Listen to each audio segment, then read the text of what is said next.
Tahun 1915, ketika Perang Dunia Pertama memasuki tahun kedua, ketegangan semakin mencekam dan menjalar ke setiap sudut dunia.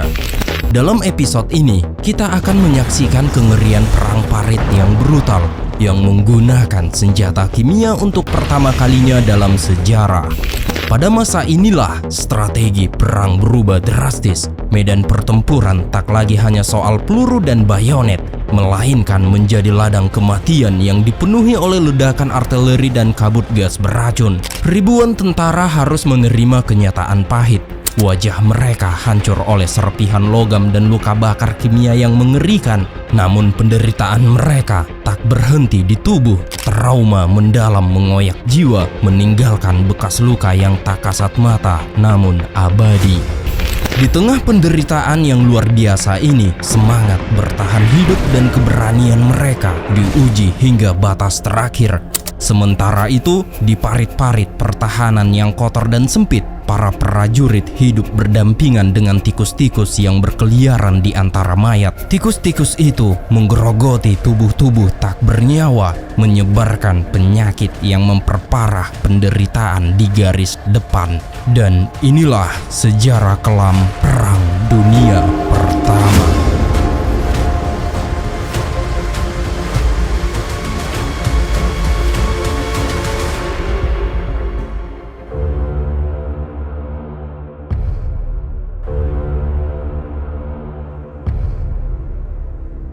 Pada bulan September 1915, di bagian timur, Turki, Austria-Hungaria, dan Jerman menghadapi Rusia, dan di selatan, Austria-Hungaria berusaha menahan Italia di Ceko. Sementara di barat, Jerman berhadapan dengan Belgia, Perancis, dan Inggris dalam parit sepanjang 400 mil. Untuk mempertahankan posisi, pasukan sekutu membutuhkan peralatan perang yang lebih baik. Maka dari itu, pada bulan September 1915, pabrik-pabrik di Perancis yang sebagian besar dioperasikan oleh perempuan berupaya mendaur ulang serta memproduksi helm bagi para prajurit.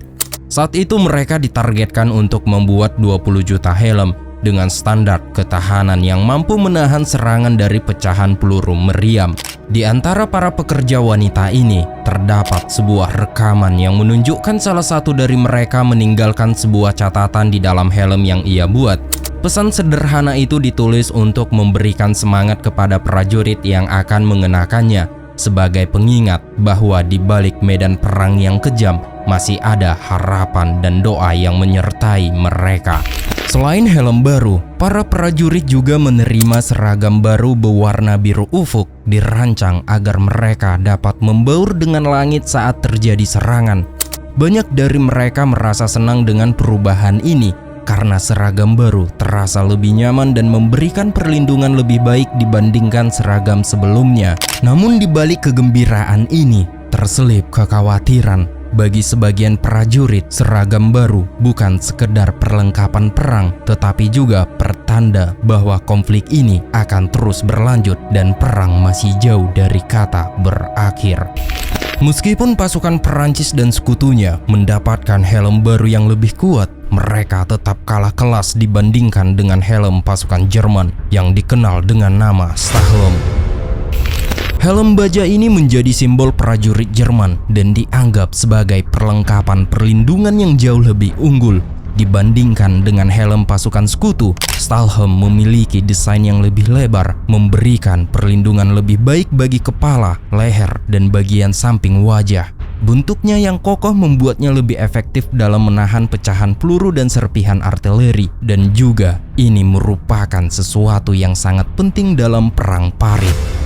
Beberapa hari setelah pergerakan terakhir pasukan sekutu, sebuah pesawat pengintai Perancis mulai melakukan misi pengintaian di atas wilayah yang dikuasai Jerman. Setelah misi selesai, kemudian laporan segera dikirimkan ke markas. Dengan informasi yang diperoleh, pasukan sekutu pun mulai bergerak. Namun pasukan Jerman mengetahui pergerakan pasukan sekutu, maka dari itu pasukan Jerman segera menembakkan artileri beratnya sehingga menciptakan gelombang ledakan yang mengguncang tanah.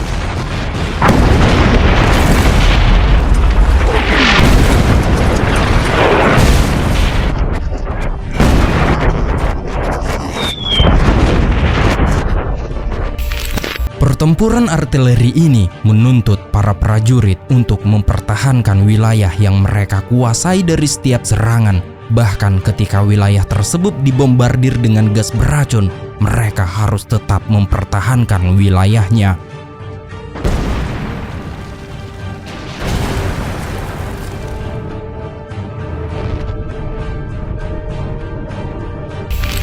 Sebagai pelengkap helm, prajurit dilengkapi dengan masker gas sebagai pelindung untuk jenis perang baru ini. Perlombaan senjata pun dimulai dengan menemukan formula baru seperti klorin atau gas mustard yang digunakan sebelumnya di pertempuran Ypres di Belgia yang membunuh ribuan orang.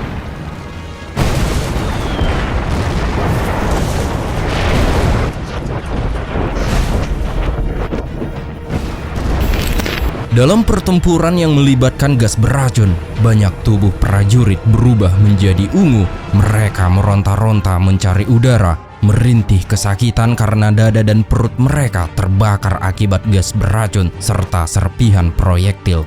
Banyak dari mereka terjebak dalam kabut gas tebal yang menyelimuti udara dan menutupi cahaya matahari selama berjam-jam.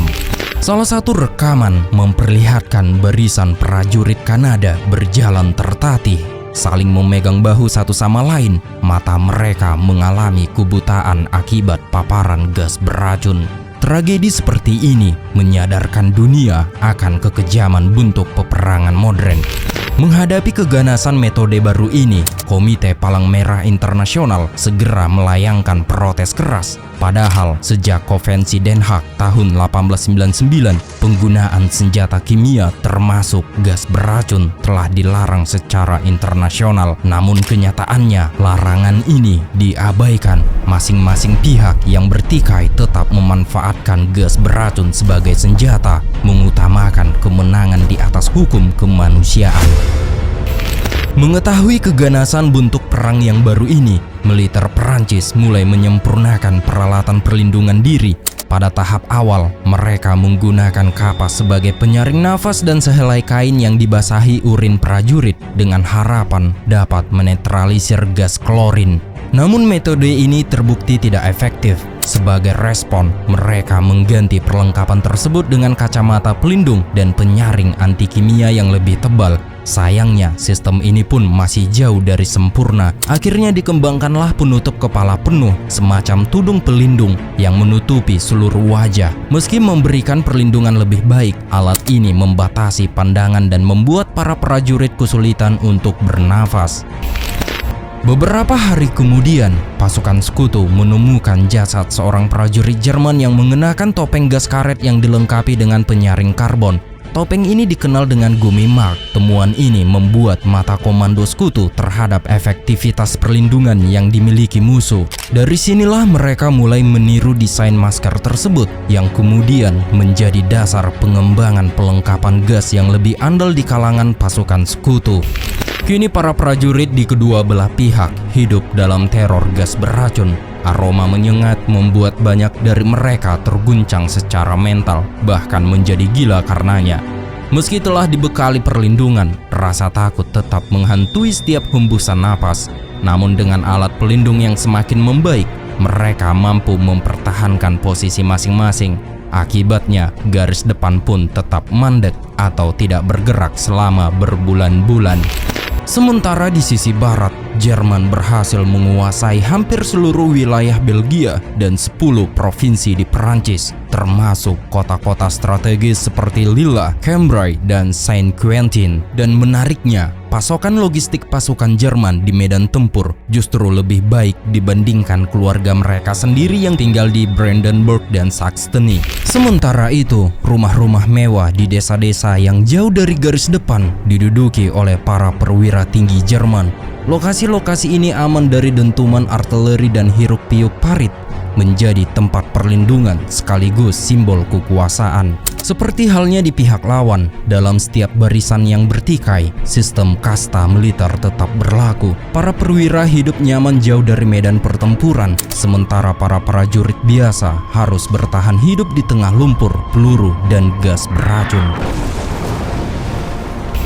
Sementara itu di pihak Perancis, alat berat seperti eskavator mulai membelah sisi-sisi wilayah untuk menggali lebih banyak parit. Sistem pertahanan ini kini dibagi menjadi 3 garis utama. Parit garis pertama yang paling dekat dengan musuh adalah yang paling berbahaya dan paling mematikan. Di sanalah nyawa prajurit tergantung pada detik dan naluri. Akal manusia tampaknya tak pernah habis ketika menyangkut soal saling membunuh. Segala cara digunakan untuk melemparkan peledak ke parit musuh di seberang. Senapan pelontar granat, pelontar torpedo jarak pendek, bahkan senjata dari masa lampau seperti panah abad pertengahan masih digunakan. Prajurit Inggris bahkan mengoperasikan ketapel raksasa untuk melontarkan bahan peledak ke garis lawan. Yang paling mengerikan adalah senjata berjuluk plum pudding, sebuah proyektil buatan sendiri yang bentuknya aneh, berat dan tidak stabil. Saking bahayanya, senjata ini bukan hanya mengancam musuh, tetapi juga bisa melukai atau membunuh penembaknya sendiri. Walaupun begitu, dalam perang parit yang stagnan dan brutal, setiap alat betapapun primitif atau bersiko tetap digunakan.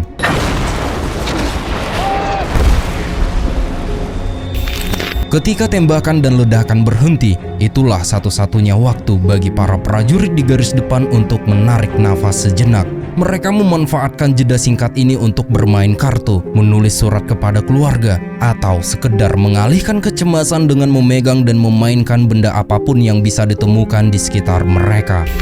Di sepanjang parit pertahanan, prajurit membangun tempat perlindungan seadanya yang mereka sebut dengan nama getir atau rumah yang menyedihkan. Tempat ini bukanlah rumah dari arti sebenarnya, melainkan lubang sempit dari tanah dan papan kayu yang hanya cukup untuk duduk atau tidur meringkuk. Kondisi hidup mereka sangat mengenaskan. Tak satu pun prajurit sempat mandi atau mencuci rambut. Bahkan pakaian mereka pun tak sempat diganti selama berminggu-minggu. Perpaduan antara keringat, lumpur, dan kematian membuat tubuh mereka mengeluarkan bau busuk yang menyengat. Dan pada malam hari, parit berubah menjadi koloni bawah tanah. Di dalam ruangan-ruangan sempit itu, sebagian prajurit membangun sangkar darurat untuk melindungi diri dari serangan tikus-tikus raksasa. Bagi yang tidak memiliki perlindungan, tubuh mereka menjadi sasaran gigitan, bahkan hidung dan telinga mereka menjadi sasaran tikus-tikus ini. Tikus-tikus ini bukan hanya gangguan, tetapi musuh tambahan yang nyata. Mereka melahap semua yang bisa dimakan, seperti coklat, keju, bahkan menggerogoti gagang senapan. Akibatnya, para prajurit terpaksa memburu tikus-tikus tersebut. Dalam satu malam saja, seorang prajurit bisa membunuh hingga 70 ekor tikus di satu lubang. Namun perlawanan ini tidak pernah tuntas karena tikus-tikus itu juga membawa wabah, kutu, dan kudis, memperparah penderitaan para pejuang yang sudah porak-poranda oleh perang. Namun bagi prajurit yang berada di garis depan ini, kondisi kebersihan dan penyakit yang dihadapi bukanlah apa-apa dibandingkan dengan teror yang datang dari atas. Para prajurit diwajibkan menetap setidaknya 2 minggu di garis depan sebelum digantikan oleh pasukan dari garis kedua. Dan setelah gempuran mereda, mereka yang selamat membawa rekan-rekan yang terluka melewati parit-parit sempit menuju garis ketiga, garis cadangan yang biasanya terletak di kota-kota yang telah ditinggalkan. Di sana mereka punya sedikit waktu untuk bernapas, merawat luka, dan mengumpulkan kembali kewarasan mereka. Penderitaan ini tidak hanya dialami oleh pasukan sekutu. Di seberang parit, prajurit Jerman pun merasakan sengsara yang sama. Keputusasaan, kelaparan, dan kehilangan akal sehat. Perang tidak membedakan seragam. Setiap orang yang terlibat dilanda penderitaan yang sama, namun dalam rupa yang berbeda. Di garis cadangan inilah para prajurit Perancis yang dikenal dengan sebutan poilu yang berarti berbulu, akhirnya mendapat kesempatan untuk mandi, mencukur, dan sejenak merasa menjadi manusia kembali.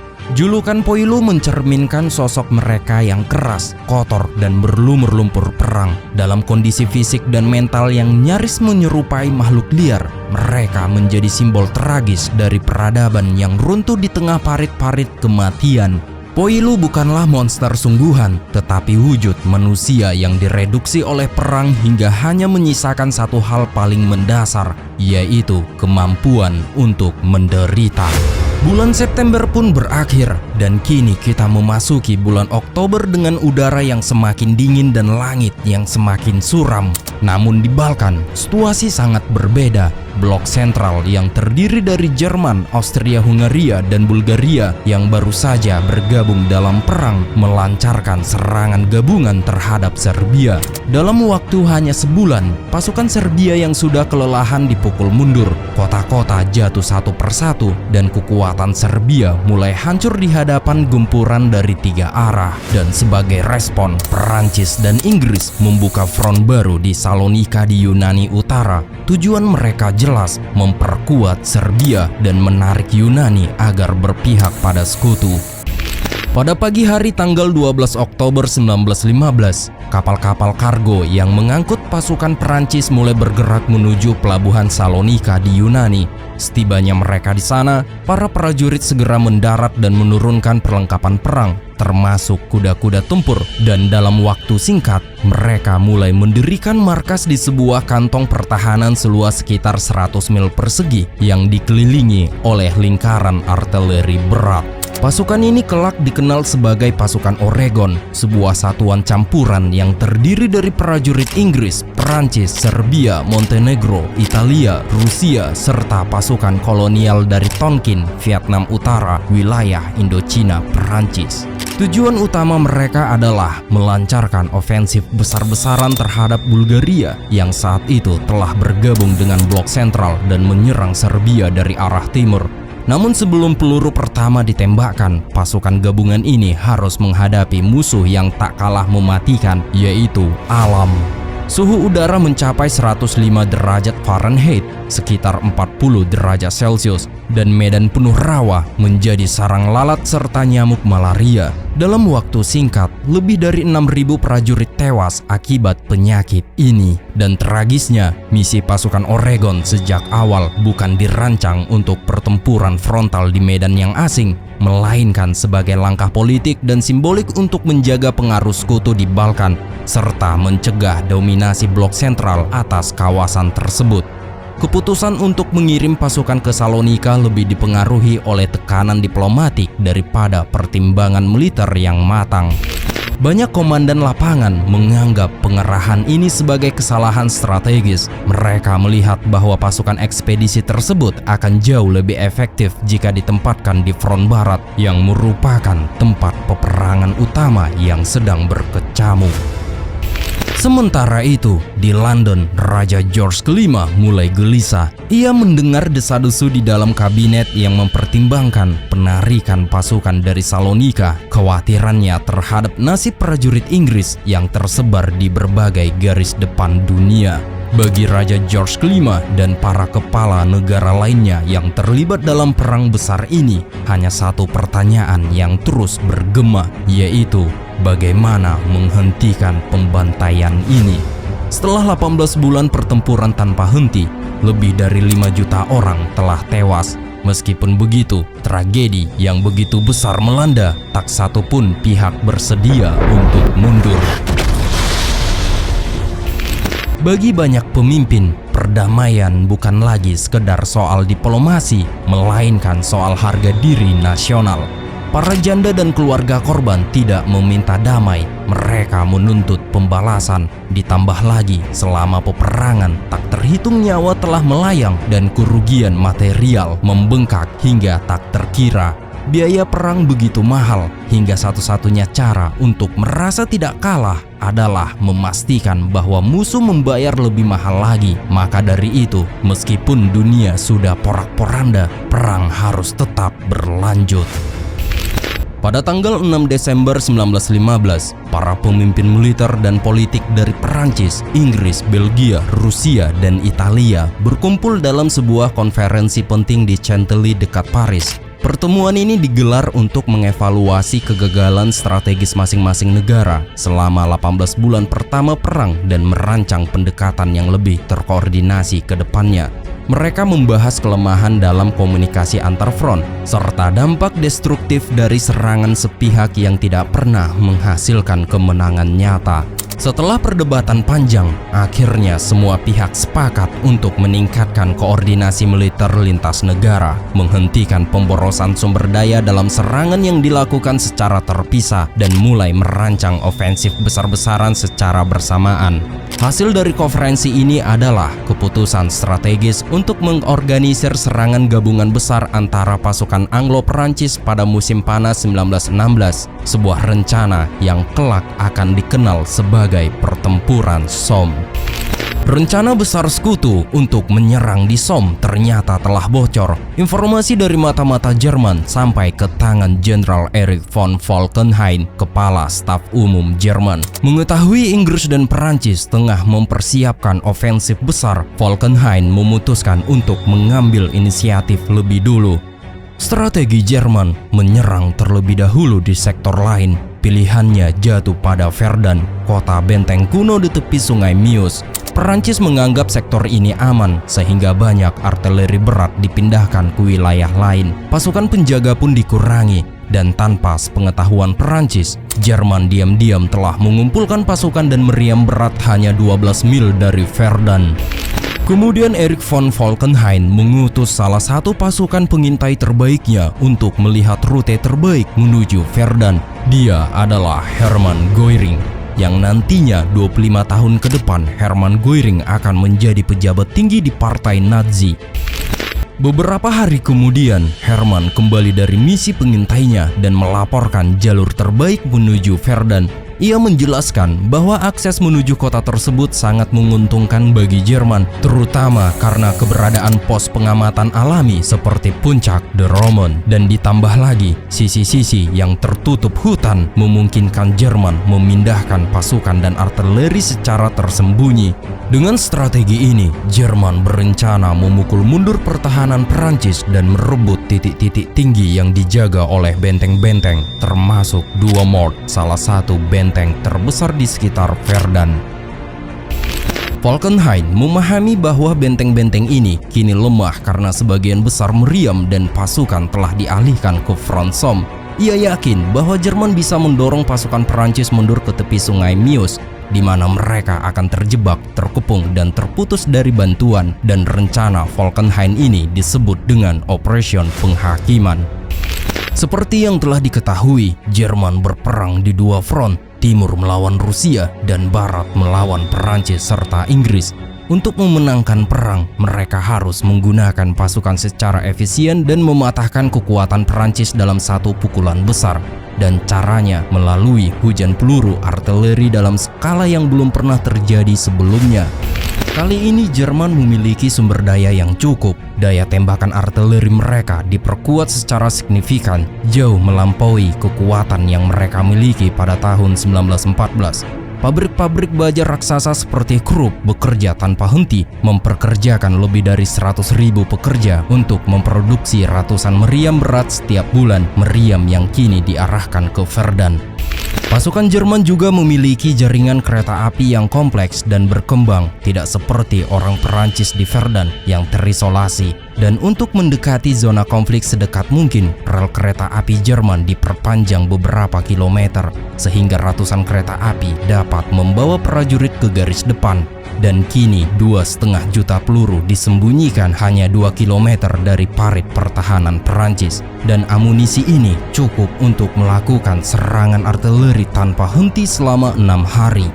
Kemudian 140.000 prajurit dikumpulkan secara diam-diam ke garis depan pertahanan Verdun dalam kelompok-kelompok kecil dengan memakai helm baja terkenalnya, dan operation penyerangan ke Verdun ini dipimpin oleh putra Kaisar Wilhelm II, yaitu Wilhelm Kronprinz, sang putra mahkota Jerman.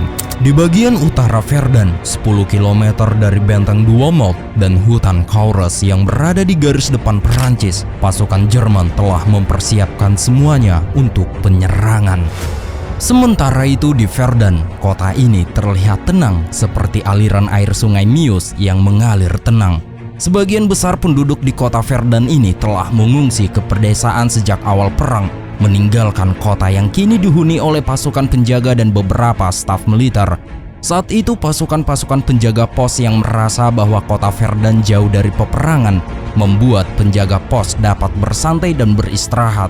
Dikarenakan kota ini begitu tenang dan jauh dari konflik, para komandan terdorong untuk mendirikan rumah sakit di dekat kota tersebut untuk menangani penyakit prajurit yang dikirim dari parit pertahanan. Dan disinilah kita diperlihatkan dengan kaki prajurit yang terkena radang dingin yang diharuskan untuk diamputasi atau disentri yang disebabkan oleh air kotor tempat mayat membusuk.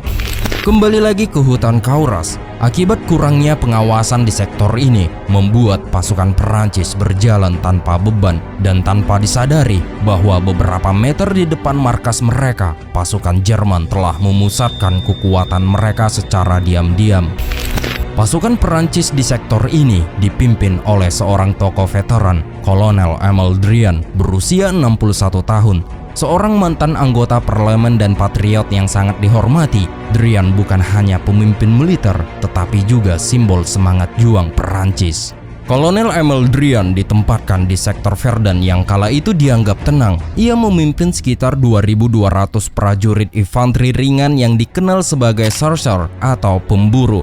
Meskipun usia telah mencapai 61 tahun, Emil Drian memilih untuk tinggal bersama anak buahnya di garis depan. Dan beberapa hari kemudian, Kolonel Emil Drian mencermati adanya aktivitas tak biasa di garis pertahanan Jerman di sekitar hutan Kauras. Dan dari sinilah keyakinannya tumbuh bahwa serangan besar sedang dipersiapkan. Kemudian tanpa ragu, Kolonel Emil Drian mengambil tindakan. Ia memerintahkan pembangunan parit komunikasi tambahan, memperkuat pos-pos tembak, serta membangun tempat perlindungan darurat. Emil Drian juga menyampaikan ke markas besar tentang pengamatan dan kekhawatirannya tentang aktivitas Jerman di garis pertahanan di sekitar hutan Kauras. Namun peringatan Kolonel Emil Drian tidak mendapatkan tanggapan serius dari komandan tinggi.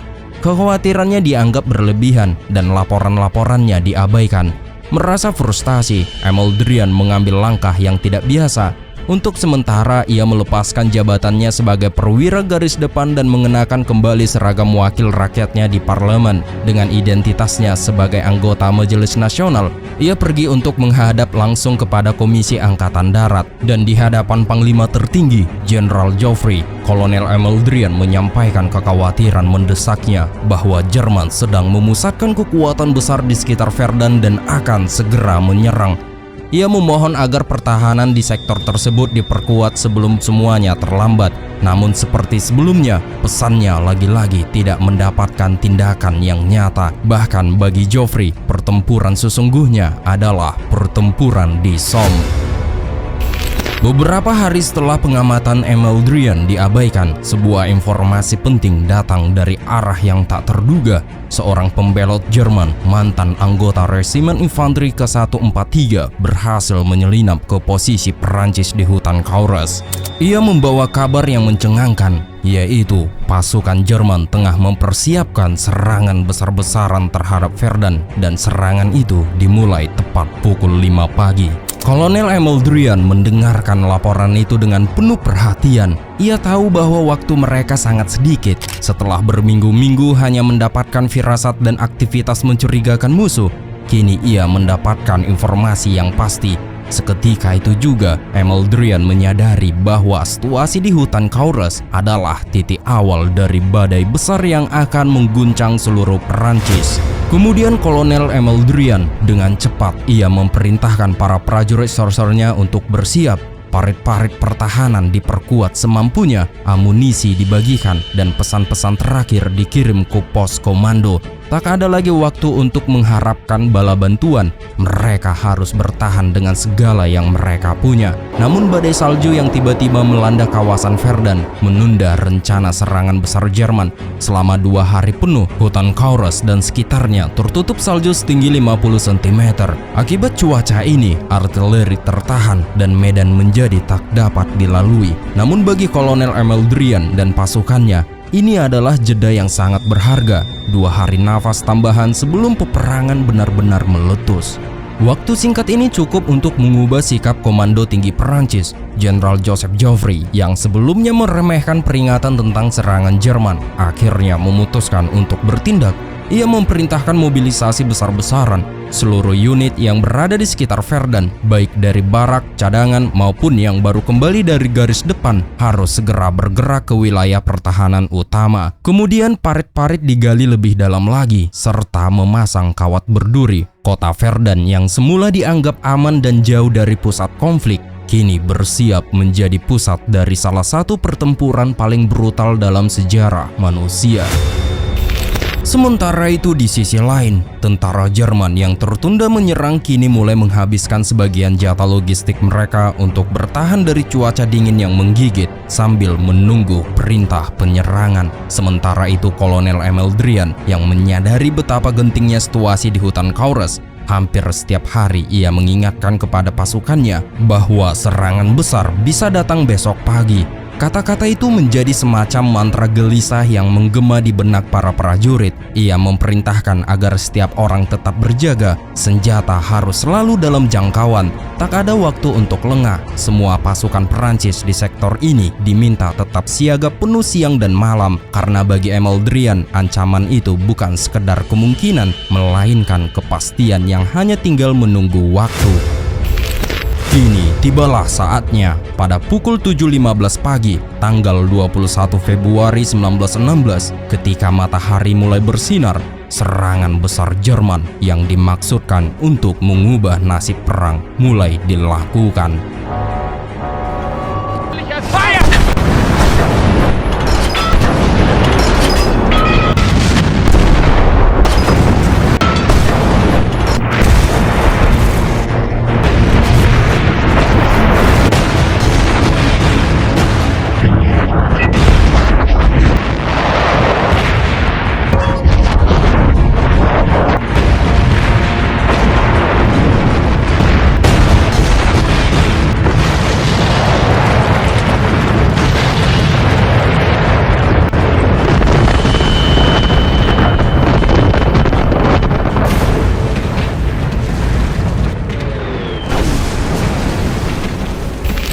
Serangan artileri yang terus ditembakkan, bahkan dalam beberapa jam saja 1.300 artileri menembakkan lebih dari 1 juta peluru artileri pada jarak 20 km, dan hal ini membuat posisi Perancis dihantam habis-habisan, bahkan menghancurkan seluruh wilayah hutan Kaures.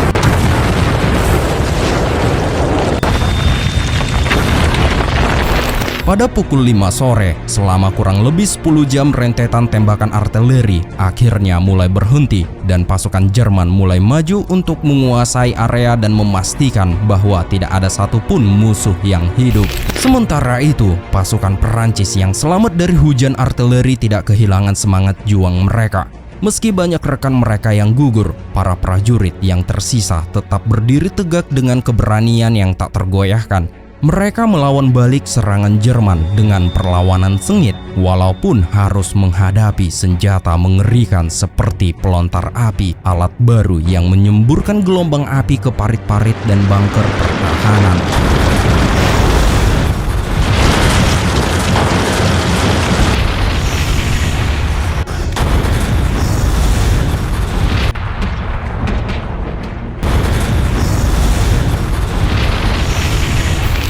Walaupun pasukan Perancis kalah dengan persenjataan, namun mereka pantang menyerah.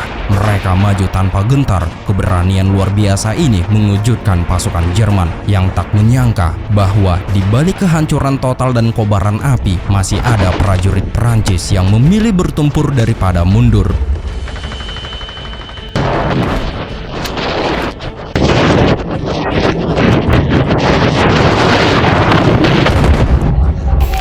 Dalam usaha mempertahankan wilayah ini, pasukan Perancis bertempur hingga titik darah penghabisan.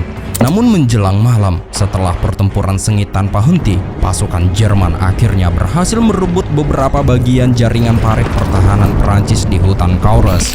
Melihat pasukan Perancis yang masih gigih mempertahankan sebagian wilayah di hutan Kaures, pasukan Jerman akhirnya memutuskan untuk mengerahkan senjata pemusnah yang lebih brutal. Maka dari itu, keesokan harinya pada tanggal 22 Februari 1916 pukul 5 pagi, pasukan infanteri Kolonel Emeldrian kembali diserang dengan kekuatan yang lebih dahsyat dari sebelumnya. Serangan ini bukan hanya berupa peluru artileri biasa, melainkan peluru artileri dengan tambahan gas beracun.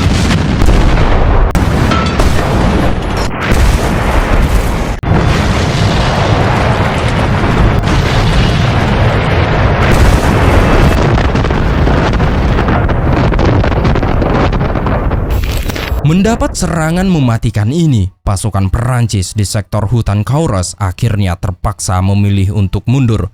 Dalam kekacauan yang ditimbulkan oleh peluru gas beracun yang menyebar di udara, banyak prajurit yang terengah-engah berjuang untuk bernafas. Sementara itu, tubuh mereka mulai merasakan efek mematikan dari gas tersebut. Mereka yang masih tersisa tidak mampu lagi bertahan melawan kekuatan Jerman yang semakin mendekat. Dengan hati yang berat, mereka terpaksa meninggalkan posisi mereka, meskipun itu berarti kehilangan wilayah yang telah mereka pertahankan. Setelah pasukan Perancis mundur jauh dari garis depan, para prajurit yang terluka segera dibawa ke kamp-kamp perawatan darurat. Dalam kekacauan dan duka yang menyelimuti, banyak dari mereka mulai menanyakan keberadaan Kolonel Emeldrian, sang komandan yang dikenal selalu berdiri bersama anak buahnya di garis depan. Desa-desu pun menyebar. Sebagian prajurit mengatakan bahwa Kolonel Emeldrian telah gugur saat memimpin perlawanan di hutan Cauros. Sementara yang lain berharap bahwa Kolonel Emeldrian masih hidup walaupun menjadi tawanan perang. Namun kebenaran akhirnya terungkap bahwa Kolonel Emeldrian telah gugur di medan perang. Sebutir peluru telah menembus kepalanya saat ia mempertahankan hutan Cauros. Namun ironisnya, hanya beberapa hari sebelum serangan besar dimulai, Kolonel Emeldrian dan pasukannya sempat difoto di dalam parit. Foto itu menjadi simbol tragis. Sebagian besar wajah yang terekam dalam gambar itu kini telah tiada. Mereka gugur di tanah buku dan diselimuti lumpur, mempertahankan hutan yang akhirnya jatuh ke tangan musuh. Dari 2.200 pasukan yang dipimpin oleh Kolonel Emeldrian, hanya sekitar 500 yang selamat. Dalam perlawanan yang heroik namun tragis, sebanyak 1.700 prajurit gugur di hutan Cauros. Meski kalah jumlah dan kalah persenjataan, pengorbanan mereka tak sia-sia. Pertahanan mereka yang gigih berhasil menunda laju pasukan Jerman selama 1 hari penuh, waktu yang sangat berharga di tengah kekacauan perang. Penundaan itu memungkinkan bala bantuan Perancis tiba tepat waktu, memperkuat sektor yang hampir runtuh. Dan kini, di balik reruntuhan dan tanah yang hancur, artileri Perancis mulai terkonsentrasi di sekitar Verdun, dan pasukan Perancis kini berada di bawah komando Jenderal Philippe Pétain, seorang pemimpin yang kelak menjadi simbol ketahanan nasional. Dalam menghadapi serangan dahsyat Jerman di Verdun, Jenderal Pétain segera mengambil tindakan cepat dan tegas. Ia mengerahkan sebanyak 300 meriam untuk membalas gempuran brutal di hutan Cauros, sehingga meriam-meriam berat ini mulai menggetarkan tanah dengan tembakan balasan tanpa henti.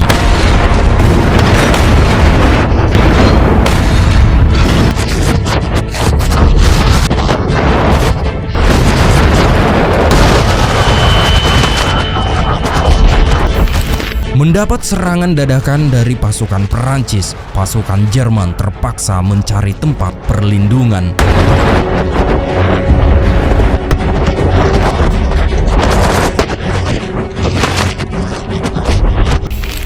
Walaupun mengalami kerugian besar, Jerman tetap melanjutkan kemajuannya tanpa henti.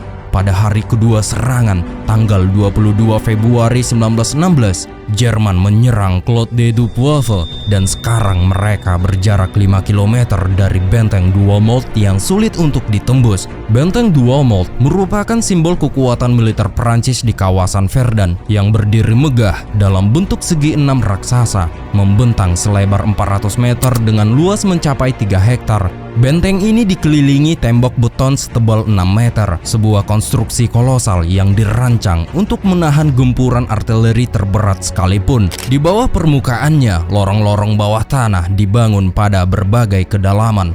Terowongan-terowongan ini membentang sepanjang beberapa kilometer dan mampu menampung hingga 3.000 prajurit. namun fasilitasnya sangat terbatas. Hanya terdapat 4 toilet dan penerangan seadanya dari lampu gas serta lilin, menjadikan suasana di dalam benteng suram dan pengap. Dan kini kecemasan mulai menyelimuti pihak Perancis. Jatuhnya wilayah strategis Clos de Dupoivre yang terletak di utara membuat posisi benteng Douaumont menjadi terancam. Jika Douaumont jatuh, maka pertahanan Verdun bisa runtuh. Kemudian Panglima tertinggi Angkatan Darat Perancis, Jenderal Joseph Joffre, mengeluarkan perintah yang tak bisa ditawar. Posisi harus dipertahankan dengan segala cara. Dalam sebuah pernyataan resmi yang tersebar luas ke seluruh jajaran, ia menulis setiap komandan yang memerintahkan prajuritnya untuk mundur akan dipanggil ke hadapan Dewan Perang. Ini bukan sekedar ancaman, ini adalah ultimatum. Tidak ada lagi ruang untuk kegentaran atau ragu. Verdun harus menjadi tembok penahan terakhir sebelum Paris. Kini bala bantuan pun mulai mengalir tanpa henti menuju medan tempur yang kini dijuluki sebagai rumah pembantaian besar. Jenderal Joffre sadar penuh bahwa mempertahankan Verdun berarti harus mengorbankan ribuan nyawa. Namun dalam benaknya, lebih baik kehilangan tentara daripada kehilangan Perancis. Maka dari itu, bagaimanapun caranya, jalan ke Paris harus bisa diblokir. Pada tanggal 25 Februari 1916, 4 hari setelah dimulainya ofensif Jerman di Verdun, benteng Douaumont, simbol kekuatan pertahanan Perancis, berhasil direbut oleh pasukan Jerman.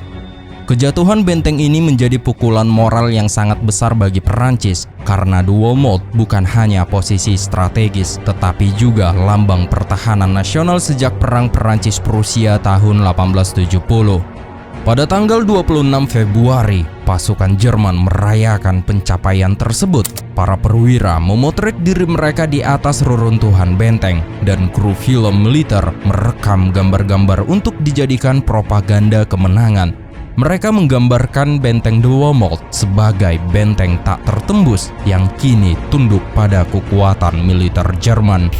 Momen ini juga disambut dengan gembira di Berlin. Kaisar Wilhelm II segera menerbitkan komunike resmi yang disebarluaskan ke seluruh negeri dan dunia yang tertulis benteng utama Verdun telah jatuh. Kabar tersebut menjadi headline utama di berbagai surat kabar internasional.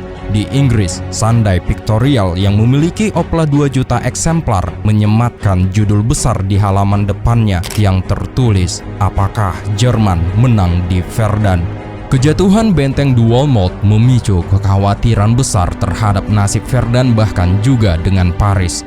Bagi Jerman, kemenangan ini seolah menandai awal dari keruntuhan pertahanan Prancis. Namun sejarah membuktikan bahwa pertempuran Verdun belum berakhir dan justru akan berubah menjadi salah satu pertumpahan darah terpanjang dan paling brutal dalam Perang Dunia Pertama.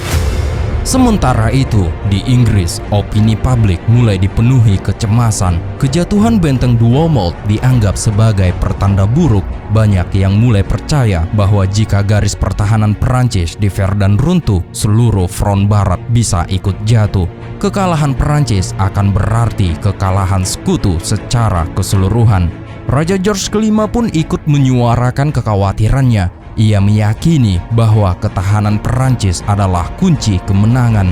Jika Perancis menyerah, maka harapan Inggris dan sekutunya untuk memenangkan perang bisa sirna. Di sini sudah jelas, Verdun bukan hanya medan pertempuran, melainkan menjadi benteng moral Eropa. Untuk menjaga semangat juang rakyat, pres Perancis memilih untuk tidak mengungkapkan jatuhnya benteng Douaumont. Sebagai gantinya, mereka mengalihkan perhatian publik dengan mengumumkan kehadiran Kaisar Jerman di garis depan Verdun. Sementara itu, Wilhelm II dilanda kekhawatiran karena mengetahui bahwa 20.000 prajuritnya gugur dalam waktu kurang dari seminggu. Ia segera mengirim arahan kepada para komandan di garis depan untuk memotivasi para pasukan, berharap dapat membangkitkan kembali semangat pasukan untuk meneruskan peperangan. Setelah berhasil menguasai benteng Douaumont, pasukan Jerman mulai menata artileri di perbukitan Douaumont yang jaraknya kurang dari 10 km dari Verdun. Dan setelah seluruh persiapan artileri dan meriam-meriam berada di posisinya, barulah Verdun dibombardir secara besar-besaran.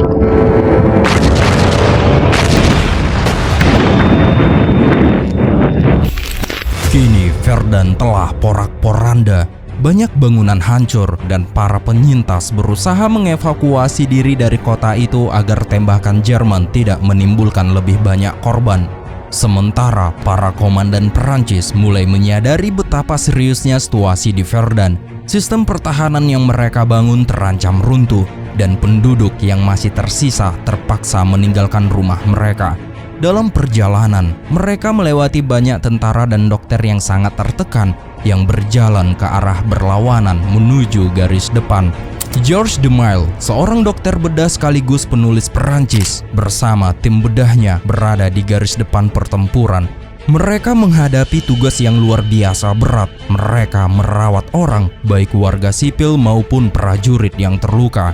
Dalam satu hari, mereka berhasil melakukan lebih dari 100 operasi darurat, berjuang untuk menyelamatkan nyawa di tengah kehancuran yang melanda Verdun. 6 hari setelah serangan, tepatnya pada tanggal 27 Februari 1916, situasi di garis depan sangat kritis. Perancis telah kehilangan benteng Douaumont dan sekarang mereka harus mati-matian untuk mempertahankan garis pertahanan garis antara Douaumont dan Verdun.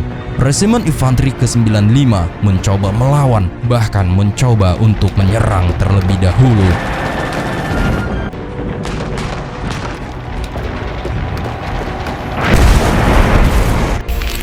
Dalam perlawanan Perancis tersebut, pasukan Perancis tak mampu menahan pergerakan Jerman. Bahkan Resimen Infanteri ke-95 kehilangan 800 dari 1000 pasukan dalam satu hari. Mengetahui kehancuran pasukan di garis depan Verdun, Jenderal Joffre mengirim bala bantuan sebanyak mungkin. Ia juga menunjuk seorang pimpinan terkenal untuk mempertahankan Verdun. Dia adalah Jenderal Philippe Pétain yang pada saat itu berusia 60 tahun. Melihat pertahanan di garis depan yang semakin memprihatinkan, Jenderal Pétain berusaha membangkitkan semangat para prajurit. Ia bahkan menyediakan sebanyak mungkin minuman anggur untuk meningkatkan moral dan menghibur pasukannya yang kelelahan. Bahkan pada saat itu, jumlah minuman anggur yang tersedia lebih banyak daripada air putih sebagai upaya untuk memberi keberanian kepada pasukan di garis depan agar mereka siap berjuang dan mati demi tanah air mereka. Pada tanggal 4 Maret 1916, 2 minggu setelah serangan Jerman di Verdun dimulai, Jenderal Pétain menghadapi masalah logistik yang sangat serius. Dari pos komandonya di Sauly, ia melihat bahwa satu-satunya jalan utama menuju garis depan sepenuhnya tertutup. Jalan tersebut adalah jalur vital untuk mengirim bala bantuan dan pembekalan. Menyadari situasi yang genting, Jenderal Pétain mengambil tindakan tegas. Ia mengerahkan 4.000 truk untuk mengangkut bala bantuan dan logistik dari seluruh penjuru Perancis ke garis depan. Selain itu, Jenderal Pétain juga menekankan pentingnya rotasi pasukan. Ia memastikan para prajurit mendapatkan waktu istirahat secara teratur agar tetap sanggup menempuh jarak jauh dan mempertahankan daya juang mereka di tengah tekanan perang yang berat. Sejak awal Maret 1916, jumlah pasukan Perancis di Verdun meningkat drastis dari 200.000 menjadi 400.000 prajurit.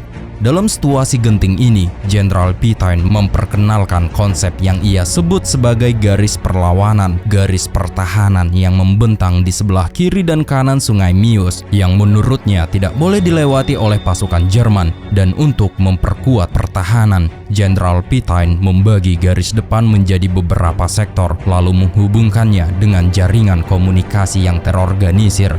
Tindakan darurat ini berhasil memulihkan kepercayaan di kubu Perancis, meskipun kondisi di garis depan tetap sangat mengerikan. Sementara itu, senjata-senjata berat Jerman terus menghujani posisi-posisi Perancis tanpa henti. Dan tak hanya itu, mereka juga meluncurkan serangan gas beracun di sekitar wilayah Verdun, menambah horor di medan perang yang sudah penuh penderitaan. Verdun benar-benar berubah menjadi pertempuran duel sampai mati antara dua kekuatan militer terkuat di dunia pada masa itu. Sebuah pertarungan brutal yang menyimbolkan tekad dan kehancuran dalam skala yang belum pernah disaksikan sebelumnya.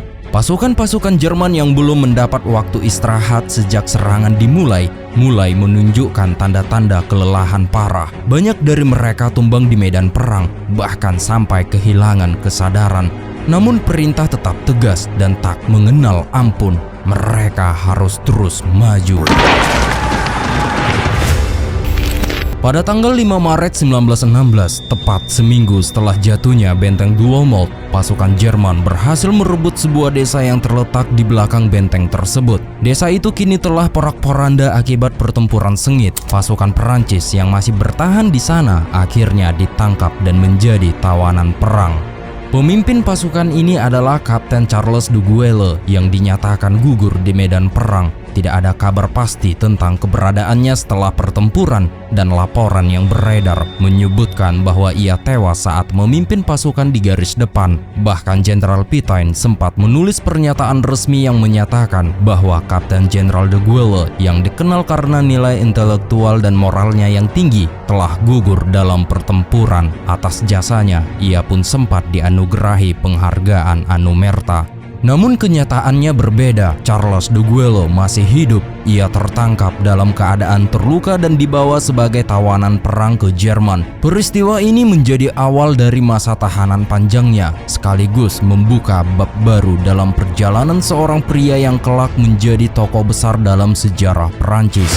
Keesokan harinya, pada tanggal 6 Maret 1916, Jerman melancarkan serangan besar berikutnya. Fokus serangan kali ini diarahkan ke garis depan sepanjang 6 km di tepi Sungai Meuse, sebuah wilayah strategis yang menjadi pintu masuk menuju kota Verdun. Serangan ini menandai fase baru dalam ofensif Jerman yang kini semakin dekat untuk menembus jantung pertahanan Perancis dan memasuki Verdun sepenuhnya. Sementara itu, di sisi lain medan pertempuran, pasukan Perancis yang berada di garis depan Verdun mulai menyadari pergerakan ofensif Jerman. Menanggapi ancaman tersebut, mereka segera melakukan tembakan artileri ke posisi musuh, berusaha menghentikan laju pasukan Jerman sebelum berhasil menembus lebih dalam lagi ke wilayah pertahanan Perancis.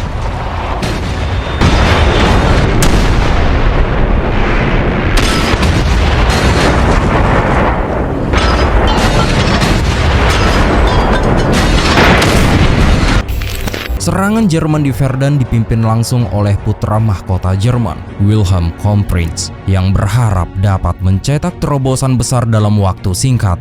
Namun rencana ambisinya tidak berjalan sesuai harapan. Pasukannya justru terjebak dalam kepungan tembakan artileri dan perlawanan sengit dari pasukan Perancis. Maka dari itu, terobosan yang telah lama dirancangnya gagal total. Pada tanggal 10 Maret 1916, Jenderal Joseph Joffre tiba di Seuli untuk meninjau langsung situasi di Verdun. Meski mengakui pentingnya mempertahankan kota ini, Joffre tetap menegaskan bahwa prioritas strategis sebenarnya adalah ofensif besar yang direncanakan di Somme. Sementara di garis depan, Jenderal Pétain terus-menerus mengirim permintaan pasukan tambahan dan material untuk mempertahankan Verdun yang kini berada di ambang kehancuran. Dengan penuh pertimbangan, akhirnya Jenderal Joseph Joffre mengirim bala bantuan dengan satu-satunya jalur logistik yang masih bisa diandalkan, yaitu jalan utama sepanjang 55 km dengan lebar 7 meter yang menjadi urat nadi penghubung antara garis belakang dan garis depan. Truk-truk pengangkut beroperasi tanpa henti selama 75 jam. Beban berat yang ditanggung menyebabkan jalan tersebut retak, ambruk, dan rusak parah. Untuk mengatasi hal ini, Jenderal Pétain meluncurkan proyek perbaikan besar-besaran. Jalan diperkuat, diperluas, dan bahkan dibuka tambang batu untuk menopang pekerjaan itu. Pekerjaan ini melibatkan tentara cadangan dan unit pekerja kolonial dari Indochina Perancis. Kontribusi mereka menjadi bagian penting dalam menjaga jalur logistik tetap hidup dan Verdun tetap bertahan. Dan di sisi lain, untuk mendukung kelangsungan hidup para prajurit di garis depan, pasukan Perancis mengambil semua ternak milik warga sebagai sumber makanan bagi pasukan. Namun bagi anjing-anjing warga dilatih secara khusus untuk mengangkut air, amunisi, menangkap tikus, bahkan digunakan sebagai menguji masker pelindung. Sementara itu di Paris, kekhawatiran mulai tumbuh di kalangan warga sipil terhadap nasib para prajurit dan para warga yang terjebak di Verdun. Dan untuk meredahkan kepanikan, pers Prancis diberi tugas penting, yaitu meyakinkan publik bahwa Verdun masih bertahan dan perlawanan Perancis masih kuat. Dan untuk menjaga semangat nasional tetap menyala, surat kabar Perancis mendedikasikan seluruh edisi 11 Maret 1916 yang menampilkan seorang pria sebagai penyelamat Verdun. Surat kabar itu menyatakan bahwa dia adalah orang yang bersungguh-sungguh dan peduli terhadap kesejahteraan prajurit. Surat kabar Perancis ini pun menarik perhatian Jerman, hingga penerbit Jerman pun menerbitkan surat kabar harian terkemuka di Berlin yang tertulis bahwa pertempuran bukan lagi antara pasukan tetapi antara rakyat, dan kemenangan akan bergantung pada dua faktor, yaitu kemauan keras dan keberanian. Pada tanggal 14 Maret 1916, Presiden Perancis Raymond Poincaré bersama Jenderal Joffre mengundang Pangeran Alexander dari Serbia untuk mengunjungi Verdun. Saat itu rakyat Serbia tengah menghadapi penderitaan mereka sendiri di garis depan di Balkan. Namun kehadiran sang pangeran di Verdun dianggap penting untuk menunjukkan bahwa Perancis sedang berjuang keras melawan Jerman. Meski berada jauh dari lumpur dan kehancuran di garis depan, Joffre masih berselisih dengan Jenderal Pétain yang menuduhnya terlalu banyak menyerap pasukan yang seharusnya dipersiapkan untuk serangan besar di Somme. Sementara itu, pasukan tambahan yang diminta oleh Jenderal Pétain terus berdatangan menuju Verdun. Setiap prajurit membawa beban 20 kg senjata dan perlengkapan, ditambah sebotol air atau anggur berkapasitas 2 liter, serta jatah makanan 3 kali lipat.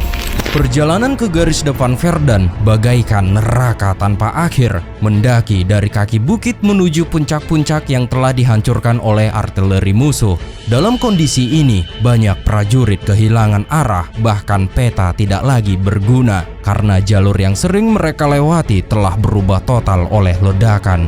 Di tengah penderitaan ini, banyak dari mereka mulai merasa iri kepada para pilot yang mereka bayangkan bertempur dengan terhormat dan jauh dari lumpur, tikus, dan bau kematian di parit.